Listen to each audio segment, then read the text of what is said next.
विष्णु सहस्रनाम महाभारत के अनुशासन पर्व में है। भीष्म पितामह ने युधिष्ठिर के सामने इसका पाठ दिया। इस स्तोत्र में वेद काल से लेकर पुराण काल तक ईश्वर के लिए जितने भी नाम का उपयोग हुआ है उनका संकलन है। विष्णु सहस्रनाम में शिव के नामों को भी विष्णु का पर्याय मान लिया गया है। लोकमान्य तिलक इसे भक्तिकोश कहते थे। भक्तगण आज भी इस स्तोत्र का नियमित पाठ करते हैं।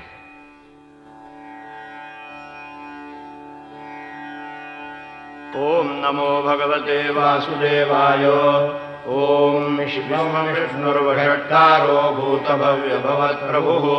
भूतकृद्भूतवृद्भावो भूतात्मा भूतभावनः भूतात्मा परमात्मा च मुक्तानां परमागतिः अव्ययः पुरुषः साक्षी क्षेत्रज्ञोऽक्षर एव च योगो योगविदान्नेता प्रधानपुरुषेश्वरः नारसिंहो वपुः श्रीमान् केशवः पुरुषोत्तमः सर्वशर्वशिवस्थाणुर्भूतादिर्निधिरव्ययः सम्भवो भावनो भर्ता प्रभवः प्रभुरीश्वरः स्वयंभूः शम्भुरादित्यः पुष्कराक्षो महास्वनः अनादिनिधनो धाता विधाता धातुरुत्तमः अप्रमेयो ऋषिकेशः पद्मनाभो मरप्रभुः विश्वकर्मा मनुस्पर्शास्थविष्ठस्थविरो ध्रुवः अग्राह्यः शाश्वतकृष्णो लोहिताक्षः प्रतर्दनः प्रभूतस्त्रिकबुधामो पवित्रं मङ्गलं परम् ईशानः प्राणदः प्राणो ज्येष्ठश्रेष्ठः प्रजापतिः हिरण्यगर्भो भूगर्भो माधवो मधुसूदनः ईश्वरो विक्रमी धन्वी मेधावी विक्रमक्रमः अनुत्तमो दुरादर्शः कृतज्ञः कृतिरात्मवान् सुरेशः शरणं शर्म विश्वरेता प्रजाभवः अहः संवत्सरो व्याधः प्रत्ययः सर्वदर्शनः अजः सर्वेश्वरस्सिद्धस्सिद्धिः सर्वादिरच्युतः वृषाकपिरमेयात्मा सर्वयोगविनिःसृतः वसुर्वसुमनः सत्यः समात्मा संवितः समः अमोघः पुण्डरीकाक्षो वृषकर्मा वृषाकृतिः रुद्रो बहुशिरा बभ्रुर्विश्वयोनिश्विश्रवाः अमृतः शाश्वतस्थाणुर्वरारोहो महातपाः सर्वगः सर्वविद्वानुर्विश्वक्सेनो जनार्दनः वेदो वेदविदव्यङ्गो वेदाङ्गो वेदवित्कविः लोकाध्यक्षः सुराध्यक्षो धर्माध्यक्षः कृताकृतः चतुरात्मा चतुर्व्यूहः चतुर्दंशः चतुर्भुजः नाजिष्णुर्भोजनं भोक्ता सहिष्णुर्जगदादिजः अनघो विजयो जेता विश्वयोनिः पुनर्वसुः उपेन्द्रो वामनः क्रांशुरमोघश्रुचिरूर्जितः अतीन्द्रः सङ्ग्रहः सर्वो दुरात्मा नियमो यमः वेद्यो वैद्यः योगी वीरः माधवो मधुः अतीन्द्रियो महामायो महोत्साहो महाबलः महाबुद्धिर्महावीर्यो महाशक्तिर्महाद्युतिः अनिर्देश्य वपुः श्रीमानवेयात्मा महादृदृक् महेश्वासो महीभर्ता श्रीनिवासः सदाङ्गतिः अनिरुद्धसुरानन्दो गोविन्दो गोविदाम्बतिः मरीचिर्दमनोहंसः सुपर्णो भुजगोत्तमः हिरण्यनाभः सुतपाः पद्मनाभः प्रजापतिः अमृत्युः सर्वदृक्सिंहः सन्धाता सन्धिमान् स्याः अजो दुर्मर्षणः शास्ता विश्रुतात्मा सुरारिः गुरुर्गुरुतमो धामः सत्यः सत्यपराक्रमः निमिषो निमिषस्य ग्रीवाचस्पतिरुदारधीः अग्रणीर्ग्रामणी श्रीमान् न्यायो नेता समीरणः सहस्रमूर्धा विश्वात्मा सहस्राक्षः सहस्रभात् आवर्तनो निवृत्तात्मा संवृतः सम्प्रमर्दनः अहः संवर्तको वह्निरनिलो धरणीधरः सुप्रसादः प्रसन्नात्मा विश्वधृग् विश्वभुग्विभुः सत्कर्ता सत्कृतसाधुर्जन्धुर्नारायणो नरः असङ्ख्येयो प्रमेयात्मा विशिष्टः शिष्टकृच्छुरिः सिद्धार्थः सिद्धसङ्कल्पः सिद्धिदः सिद्धिसाधनः वृषाही वृषभो विष्णुर्विषपर्वा वृषोदरः वर्धनो वर्धमानश्च विविक्तश्रुतिसागरः सुभुजो दुर्धरो वाग्मी महेन्द्रो वसुतो वसुः नैकरूपो बृहद्रूपशिविष्टप्रकाशनः ओजस्तेजोद्युतिधरः प्रकाशात्मा प्रतापनः वृद्धस्पष्टाक्षरो मन्त्रश्चन्द्रांशुर्भास्करद्युतिः अमृतांशोद्भवो वानुष्यशबिन्दुस्वरेश्वरः औषधं जगतस्तेजः सत्यधर्मपराक्रमः भूतभव्यभवन्नाथः पवनः पावनो नरः कामः कामकृतान्तः कामः कामप्रदप्रभुः युगादिकृद्युगावर्तो नैकमायो महाशनः अदृश्यो व्यक्तरूपश्च सहस्रजिदनन्तजितो इष्टो विशिष्टशिष्टेष्टशिखण्डी नहुषो वृषः क्रोधः क्रोधकृत्कर्ता विश्वबाहुर्महीधरः अच्युतः प्रजितः प्राणः प्राणदो वासवानुजः अपान्निधिरधिष्ठानमप्रमत्तः प्रतिष्ठितः स्कन्दस्कन्धधरो दुर्यो वरदो वायुवाहनः वासुदेवो बृहद्भानुरादिदेव पुरन्दरः अशोकस्तारणस्तारः शूरः शौरिर्जनेश्वरः अनुकूलश्चतावर्तः पद्मी पद्मनिवेक्षणः पद्मनाभोरविन्दाक्षः पद्मगर्भः शरीरभृत् महर्धिर्वृद्धो वृद्धात्मा महाक्षो गरुडध्वजः अतुलश्शरभो भीमः समयज्ञो हविर्हरिः सर्वलक्षणलक्षण्यो लक्ष्मीवान् समितिञ्जयः इक्षरो रोहितो मार्गो हेतुर्दामोदरः सहः महीधरो महाभागो वेगवान् विदारणः उद्भवः क्षोणो देवश्रीगर्भः परमेश्वरः करणं कारणं कर्ता विकर्ता गहनो गुहः व्यवसायो व्यवस्थानः संस्थानस्थानदो ध्रुवः परधिः परमस्पष्टस्तुष्टः पुष्टः शुभेक्षणः रामो विरामो विरजो मार्गो नेयो नयो नयः वीरशक्तिमतां श्रेष्ठो धर्मो धर्मविदुत्तमः वैकुण्ठः पुरुषः प्राणः प्राणद प्रणवः पृथुः हिरण्यगर्भश्शत्रुघ्नो व्याप्तो वायुरदोक्षयः ऋतुस्तु दर्शनकालः परमेष्ठी परिग्रहः उग्रः संवत्सरो दक्षो विश्रामो विश्वदक्षिणः विस्तारस्तावरस्थाणो प्रमाणं बीजमव्ययम् अर्थोऽनर्थो महाकोशो महाभोगो महाधनः अनिर्विण्णस्थविष्ठो भूर्धर्मयोपो महामहः नक्षत्रनिर्नक्षत्री क्षमः कामसमीहः यज्ञयो महीज्यश्चो कृतस्तत्रं सदाङ्गतिः सर्वदर्शी विमुक्तात्मा सर्वज्ञो ज्ञानमुत्तमम् सुव्रतसुमुखसूक्ष्मः सुघोषः सुगतः सुहृतो मनोहरोचितक्रोधो वीरबाहुर्विदारणः स्वापनस्ववशो व्यापी नैकात्मा नैककर्मकृतो वत्सरो वत्सरो वत्सीरत्नगर्भो धनेश्वरः धर्मगुप्धर्मकृद्धर्मी सदतक्षरमक्षरम् अभिज्ञाता सहस्रांशुर्विधाता कृतलक्षणः गवस्तिनिमिषत्वस्तसिंहो भूतमहेश्वरः आदिदेवो महादेवो देवेशो देवभृद्गुरुः उत्तरो भूपतिर्भोक्ता ज्ञानगम्यः पुरातनः शरीरभूतभृद्भोक्ता कपीन्द्रो भूरिदक्षिणः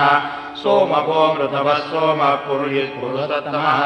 विनयो जयस्तत्यरन्धो दाशारः सात्वतापतिः जीवो जीवसाक्षी मुकुन्दो मितविक्रमः अम्भो विजयनन्तात्मा महोदधिशयोऽन्तरः अयो महारस्वाभाव्यो निदामितरप्रमोदः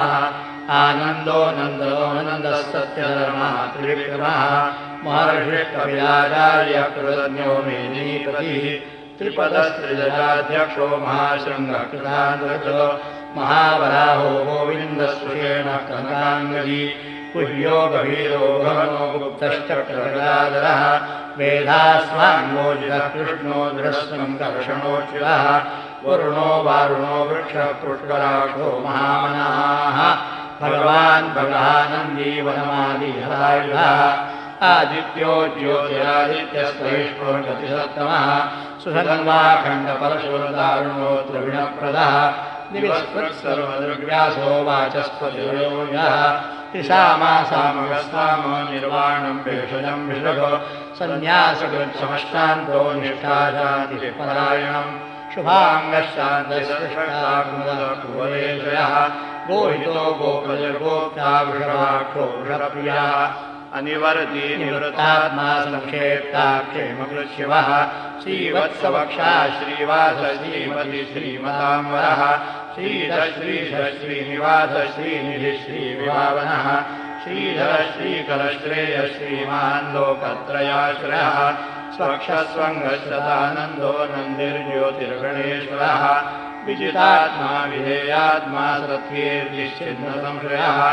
उदीर्णः सर्वदश्चक्षुर्निधश्चाकृतस्थिरः भूषयो भूषणो भूतिर्विशोकशोकनाशनः अर्चिष्मानर्जः कुम्भो विशुद्धात्मा विशोधनः अनिरुद्धो प्रतिरथ प्रद्युम्नो मितविक्रमः कारणे विनिहावीरश्च वृश्शूरजनेश्वरः त्रिलोकात्मा त्रिलोकेशः केशवः केशियाहरिः कामदेव कामपादः कामीकान्तः कृतागमः अनिर्देश्यवपुर्विष्णुर्वीरोऽनन्तो धनञ्जयः ब्रह्मण्यो ब्रह्मकृद्ब्रह्मा ब्रह्म ब्रह्मविवर्धनः ब्रह्मविद्ब्राह्मणो ब्रह्मी ब्रह्मज्ञो ब्राह्मणप्रियः महाक्रमो महाकर्मा महातेजा महोरगः महाक्रतुर्महायज्वा महायज्ञो महाहविः स्तव्यस्तव प्रियस्तोत्रं स्तुतिस्तोतारणप्रियः पूर्णः पूरयिता पुण्यः पुण्यकीर्तिनामयः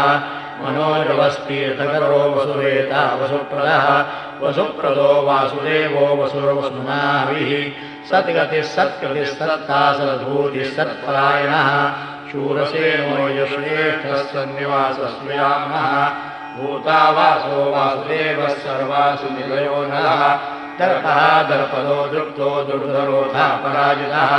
विश्वमूर्तिर्महामूर्तिर्दीप्तमूर्तिर्मूर्तिमान् अनेकमूर्तिरव्यक्तश्रतमूर्तिश्रदाननः एको नैकस्वः कः किं यत्तत्पदमुत्तमम् लोकबन्धुर्लोकनाथो माधवो भक्तवत्सलः सुवर्णवर्णो हेमाङ्गो वराङ्गश्चन्दनाङ्गजी वीरः विषमशून्यो धृताशीरजलश्चलः